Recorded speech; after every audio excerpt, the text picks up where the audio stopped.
O Cruzeiro sai com um resultado, cara, é gigante esse resultado. Pô, é gigante, é um baita resultado e, assim, é o resultado mais pesado dessa fase de Copa do Brasil. sem dúvida. Porque é um clássico, cara, é difícil isso aí. O jogo sempre é muito truncado, imprevisível. Exatamente. Não, foi até um bom jogo. Foi um jogo truncado, foi até um bom jogo. Sim. Foi um bom jogo de se assistir. Eu achei engraçado o Léo Jardim, ele quase que agradeceu ter ido pior no primeiro tempo e nem no segundo. Porque é sempre a história de mal no segundo, né? Para com essa história. Maravilhoso. Mas, assim, acho que o Cruzeiro dá as credenciais aí de um... Porque ele vai ter que perder a classificação que estremece tudo. Exatamente. Não, se o Cruzeiro... Se ele perder...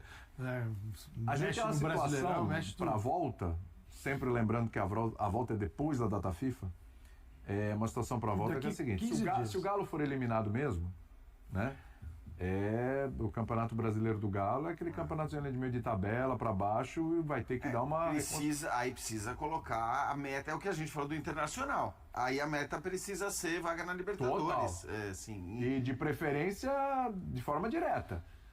Fazer uma bela reconstrução para tentar se encaixar ali entre os 6 e tal, porque sempre pinga essa Eu só acho assim, embora a gente esteja falando de um Cruzeiro que é, né, enfim, terceiro colocado do Campeonato Brasileiro, nessa fase toda tal, pela qualidade do Atlético, pelos jogadores que o Atlético tem, pelo que esses caras podem fazer, apesar do placar ser maior, apesar do adversário ser hoje mais forte, eu acho que eu vejo o Corinthians e o Atlético Paranaense mais decidido do que esse jogo aí. Eu acho que o Atlético... Cara, você não pode duvidar de um time que tem os jogadores que o Atlético tem. É um time muito forte, tem jogadores fortes no banco de reservas e é um clássico. O que sempre, de alguma maneira, né, minimiza as diferenças, sejam elas de elenco, sejam elas de fase, quer dizer, as coisas podem mudar. Aí é uma coisa, é óbvio, o Galo tem que abrir o placar. Se ele se abre o Cruzeiro, aí... E o Mineirão tem que tá abrir o longe placar. de ser um estádio antipático ao Atlético, claro que não. Não é um ambiente hostil. O Galo, se ele abre o placar... Só pelo fato da torcida, né? Porque lá tem um acordo, Agora só entra uma torcida, só vai a torcida do Cruzeiro. Se o Galo sai na frente, aí ele tá um gol de... E isso interfere psicologicamente. E para os pênaltis... Aí Temos dois ultra especialistas em defesa. Eu ia falar isso, esse jogo vai para os pênaltis, vou te falar, Cássio do lado, Everson do outro... Melhor evitar. Melhor evitar. Porque aí vai ficar até de madrugada. Os caras batendo lá, e uma hora Cássio, uma hora Everson. Não vai ser o jogo que nós jogo do United hoje à hoje. tarde. Contra o Grizzly. 11-11. Confira no Sport Center daqui a pouco. Daqui a pouquinho no Sport Center na sequência. Aí é inevitável, as comparações elas são cruéis. Sempre. Eu não vou jogar em cima de mim. Mas aí a gente olha para o trabalho do Léo Jardim e do Cuca, né? A gente fica impressionado como o trabalho do Léo Jardim andou rápido e do Cuca ainda encontra algumas dificuldades, embora o Galo tenha ido bem no primeiro tempo, mas né, ainda tem umas oscilações que o Cruzeiro parece não ter. O Cruzeiro é mais consistente, mesmo oscilando. Eu acho que a maneira como o Léo Jardim gosta de jogar é um pouco mais, não falo nem que é melhor nem pior, é mais simples de ser executada que a maneira do Cuca. O Léo Jardim falou, essas coisas da perseguição individual, dessa correria toda, um jogador escapa um pouco de um lado, aí mas ele não meteu o pau, ele só descreveu. Sim. Isso. Só descreveu. Eu não gosto muito, tá? Eu sei. Eu gosto de pressão na saída de bola individual, recompôs pra mim na zona. Ele só disse como ele lidou com isso. Sim. Variando posicionamento e tal. Ele, na verdade, o que ele fez? Vai marcar individual? Vou. Então eu vou balançar essas marcações todas. Isso. Né? Então foi bem. Então acho que é mais simples posicionar como o Léo Jardim posicionou a equipe do Cruzeiro. E tem uma outra coisa que acho que ajudou muito, por mais que seja contraditório. Ele pegou o Cruzeiro quando ele chega com futebol horroroso, perdendo de times minúsculos na América do Sul, jogando nada, com um elenco estrelado promissor, e que exatamente pela fase ruim ele chegou, olha, eu faço aqui do meu jeito. E o time assimilou muito rápido o jeito de se defender. Primeiro. E aí entrou a fase do Caio Jorge, que é excelente. Matheus Pereira, para mim, joga demais. É um maestro, como os cruzeirenses gostam de dizer. Alguns jogadores de frente tiveram uma fase muito boa. O Dudu saiu. O Gabigol foi para o banco em silêncio. E o clube se fortaleceu. Esse processo do clube se fortalecer de maneira muito clara, o Atlético ainda não vivenciou. O Atlético, nesse período, teve uma fase que os jogadores reclamaram da questão do salário ameaçar um jogo. Isso passou, Passou, né? Acabou. Pagaram, mas teve jogador que começou a entrar na justiça. Foi. O jeito de jogar, desgastou a às relação vezes com a funciona, torcida. muitas vezes não.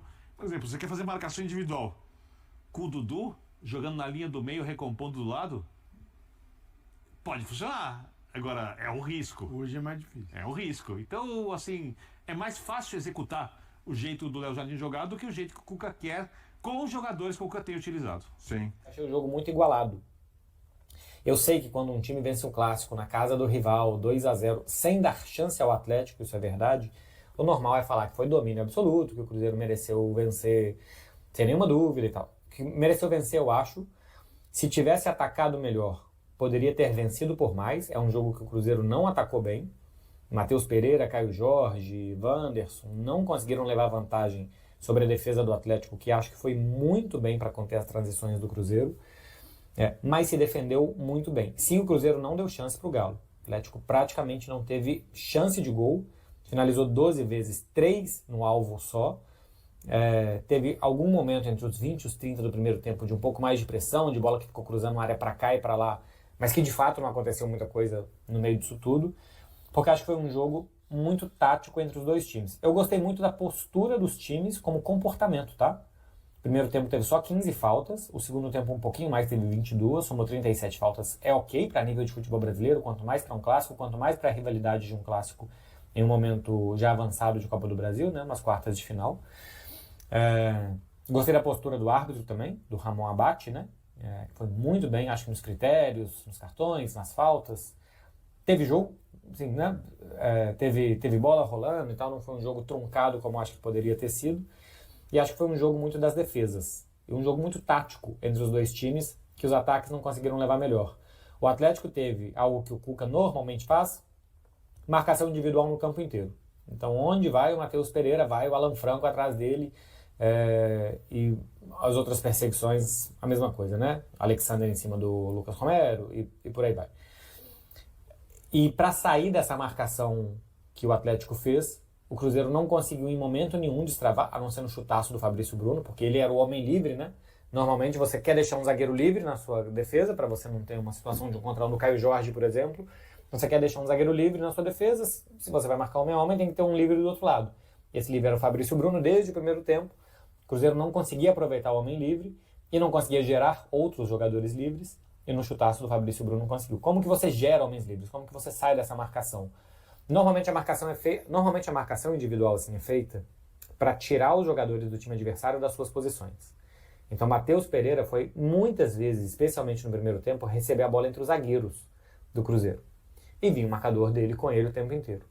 Então você tira o Matheus Pereira da zona onde ele é mais perigoso, porque ele vai tentar voltar para abrir espaço para outro jogador, né? Para trazer com o jogador do Atlético e abrir espaço para outro cruzeirense por ali. Então você tira o Matheus Pereira da melhor zona dele. E outra é que você pode levar algum jogador que está tentando sair da sua posição para achar espaço a cometer erros. O jogador, no quadradinho que ele está acostumado a jogar, é mais improvável que ele erre se ele vai jogar em uma outra área do campo para tentar sair da marcação individual do cara que está nele o tempo inteiro. Para isso se faz a marcação individual. Para sair dessa marcação individual, rodar a bola rápido, tabelas, muita movimentação dos jogadores sem bola também para gerar espaço e tentar confundir um pouco essa marcação individual, ou dribles. No primeiro tempo teve uma tabela do Matheus Pereira com o Lucas Silva que gerou alguma situação para o Cruzeiro de superioridade, porque tinha vencido a marcação individual. E no segundo tempo o Fabrício Bruno conseguiu aproveitar algo que no primeiro ele já tinha tentado uma outra excursão sem muito sucesso para frente, não saía o passe, não gerava algum desarme de outro jogador, então passava a bola para alguém que estava muito marcado, porque o Atlético também fez isso muito bem.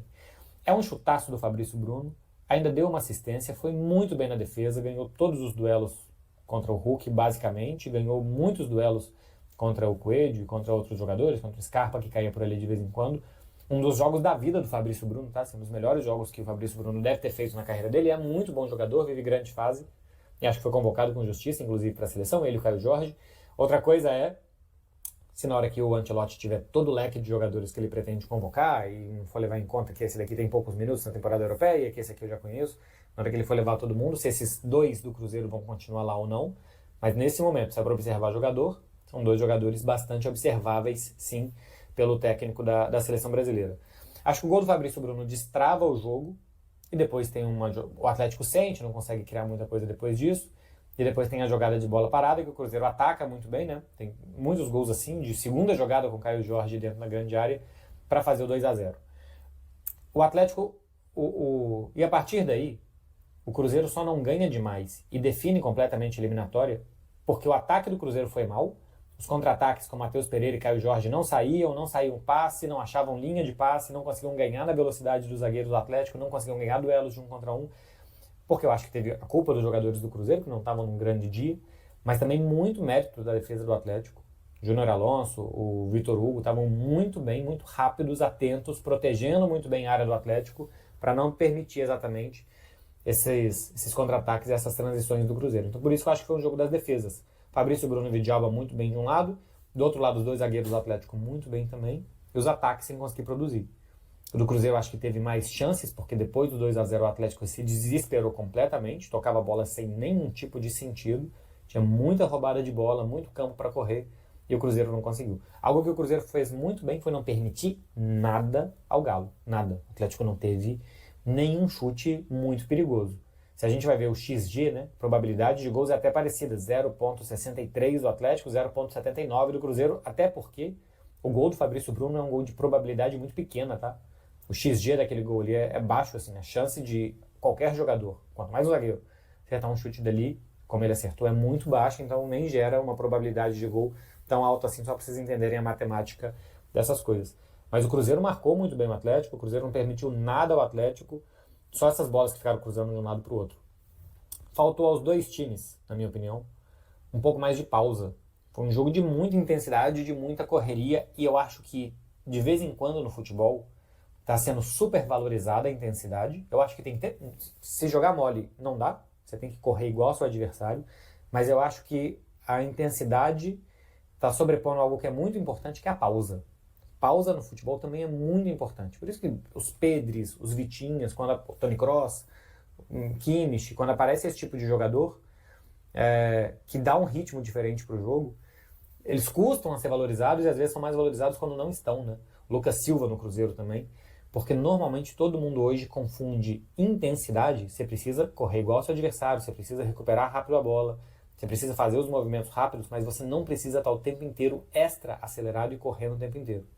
Para mim faltou para os dois times pausa, ocupar o campo do adversário, posses de bolas mais longas, volume de jogo e tentar a partir daí achar espaço para entrar. O Atlético só fez isso no finalzinho do segundo tempo, quando o Cruzeiro permitiu, mas fazia de uma forma completamente desorganizada, não gerava absolutamente nada, nenhum tipo de perigo ao gol do Cássio. E faltou o Cruzeiro, acho que, contra-atacar melhor depois do 2-0. Recuava muito bem, atraía muito bem o Atlético, recuperava muito bem a bola e contra-atacava mal. Por parte de culpa do Cruzeiro e por parte dos méritos dos atleticanos. Então eu acho que é uma vitória justa, porque o Cruzeiro conseguiu em algum momento sair dessa marcação individual do Atlético, fez o gol, conseguiu aproveitar o recurso da bola parada. Poderia, se fosse para ser diferente, é porque poderia ter sido mais. O Cruzeiro poderia ter feito um terceiro gol nos contra-ataques, porque foi aproveitando as fases do jogo. Mas não é um super domínio do Cruzeiro para fazer 3-4 com o Atlético, como até poderia ter sido, dependendo de como contra-atacasse, porque acho que foi um jogo relativamente igualado, que o Atlético não conseguiu produzir nada, e que o Cruzeiro acertou um chutaço do zagueiro para abrir a lata e a partir dali ter mais tranquilidade para vencer. Jogo das defesas, jogo tático, jogo com pouca pausa dos dois lados, e que o Cruzeiro conseguiu em algum momento destravar e fazer o primeiro gol, e a partir dali ficou mais dentro do jogo do que o Atlético para vencer. Ótima vantagem do Cruzeiro, vai para o Mineirão podendo perder por 1-0 daqui a 15 dias para se classificar, joga mais bola do que o Atlético nesse momento, sabe mais o que quer fazer do que o Atlético nesse momento. O Atlético, para mim, depende demais do Hulk tirar coelhos da cartola.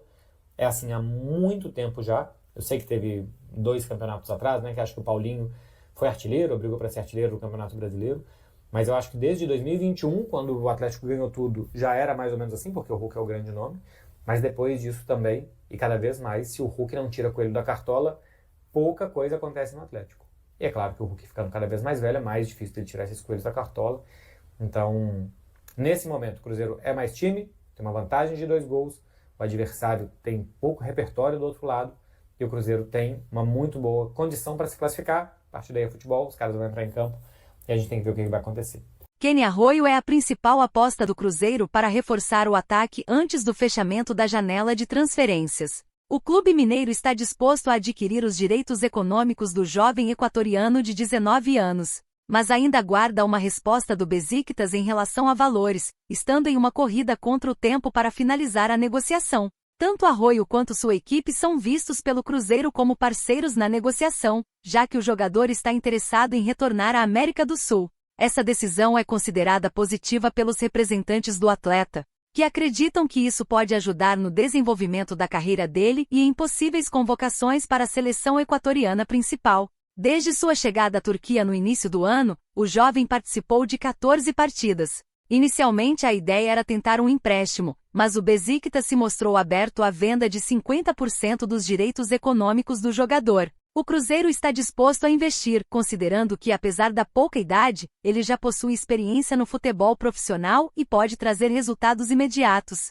além de um potencial retorno financeiro no futuro. Embora Arroyo seja a prioridade atual, o Cruzeiro não está inativo em relação a outras opções no mercado. Isso se deve à falta de uma resposta dos turcos e a janela de transferências para novos jogadores no Brasil encerra na próxima terça-feira. Nesse cenário, o Cruzeiro tem apenas 6 dias para fechar o acordo com o Besiktas e cumprir todos os trâmites burocráticos necessários para registrar Arroyo no sistema da CBF. Gunnar Solskjaer, técnico do Besiktas, foi questionado em uma coletiva de imprensa nesta quarta-feira sobre a situação de Kenny Arroyo, uma vez que as negociações com o Cruzeiro foram divulgadas pela mídia turca. O treinador não se aprofundou no assunto e não confirmou se o jovem estará em campo no jogo desta quinta contra o Lausanne Sport, pela Conference League. Eu não sei o que está acontecendo no mercado de transferências. Isso não é meu problema. Amanhã vocês verão se ele vai jogar ou não. E aí, galera, o que acharam?